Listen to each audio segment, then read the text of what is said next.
এক নম্বর কথা হচ্ছে আল্লাহু লা ইলাহা ইল্লাহু। আল্লাহ নিজের পরিচয় দিচ্ছেন। আল্লাহ বলে আমাকে চিনে নাও, আমি হচ্ছি আল্লাহ তোমাদের রব।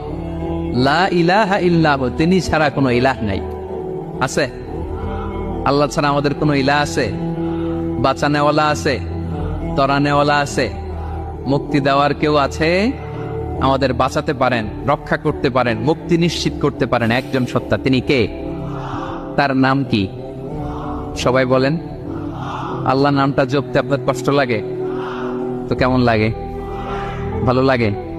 তাহলে প্রাণ ভরে আল্লাহকে ডাকেন, বলেন আল্লাহ। সবাই প্রাণ খুলে আল্লাহকে ডাকতেন, বলেন আল্লাহ। তাহলে যাকে আমরা সব সময় ডাকি, যাকে সব নবীরা ডেকেছে, সব আল্লাহর ওয়ালিরা ডেকেছে, আল্লাহর প্রিয় ভাজনরা ডেকে আল্লাহর প্রিয় হয়েছে, তার নাম কি? তার নাম রেখেছে কে?